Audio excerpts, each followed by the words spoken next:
Halo, kembali lagi bersama saya. Kali ini kita akan bahas mengenai manajemen sumber daya strategis terkait outsourcing dan PHK. Yang pertama modulnya itu outsourcing atau alih daya. Hakikat dan regulasi alih daya. Hakikat dan landasan bisnis. Outsourcing merupakan wujud labor market flexibility untuk mengalihkan pekerjaan atau jasa ke pihak ketiga. Tujuannya adalah menekan biaya operasi, menggeser risiko usaha, dan fokus pada bisnis utama ataupun core bisnis.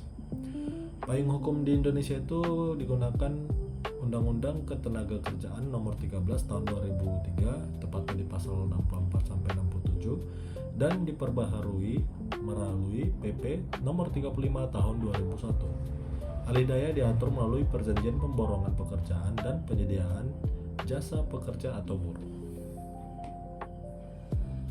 Tujuan utama dari outsourcing yaitu efisiensi biaya, fokus kompetensi, dan fleksibilitas usaha. Untuk efisiensi biaya, menekan beban operasional, memangkas biaya investasi infrastruktur internal, serta mengontrol anggaran secara lebih ketat dan terprediksi. Untuk fokus kompetensinya yaitu memungkinkan manajemen berkonsentrasi penuh pada core bisnis yang mendatangkan keunggulan bersaing utama di pasar. Untuk fleksibilitas usaha itu yaitu melengkapi fungsi operasional non-inti yang tidak dimiliki serta meningkatkan adaptabilitas perusahaan terhadap perubahan situasi bisnis. Faktor kunci dan tantangannya. Penentu keberhasilannya yaitu perencanaan strategis, penguasaan rutin, serta penetapan service level agreement yang jelas. Untuk legalitas vendor juga perlu diperhatikan, yaitu perusahaan alih daya wajib berbadan hukum resmi untuk menjamin kepastian hak pekerja.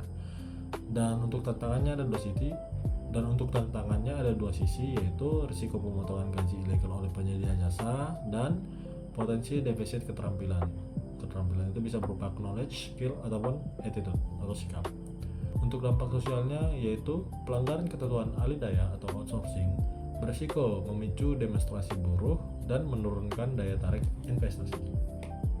Topik berikutnya yaitu pemberhentian karyawan atau PHK. Jenis dan kategori PHK. Yang pertama adalah inisiatif perusahaan disebabkan oleh efisiensi bisnis, reorganisasi, pelanggaran disiplin berat, ketidakmampuan kerja atau kepailitan atau likuidasi usaha. Ada juga yang inisiatif pekerja yaitu pengunduran diri secara sukarela atau resignation, memasuki usia pensiun, atau kondisi kesehatan yang tidak memungkinkan. Ataupun yang demi hukum ataupun kontrak yaitu berakhirnya masa perjanjian kerja waktu tertentu yang disingkat PKWT, keputusan lembaga penyelesaian perselisihan, atau meninggal dunia. Untuk komponen hak finansialnya dapat dilihat di tabel berikut berupa uang pesangon, uang penghargaan masa kerja, uang penggantian hak atau UPH yang diatur berdasarkan Undang-Undang Ketenagakerjaan. Prinsip pelepasan karyawan itu 100% prosedurnya harus baik dan bermartabat. Sebagaimana karyawan diterima secara baik-baik, proses pemberhentian harus dilaksanakan secara profesional dan patuh hukum.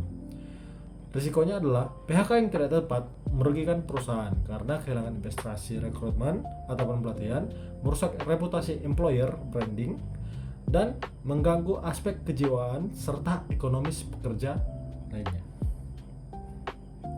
Jika ada pertanyaan boleh langsung ke kolom komentar. Terima kasih sudah menonton.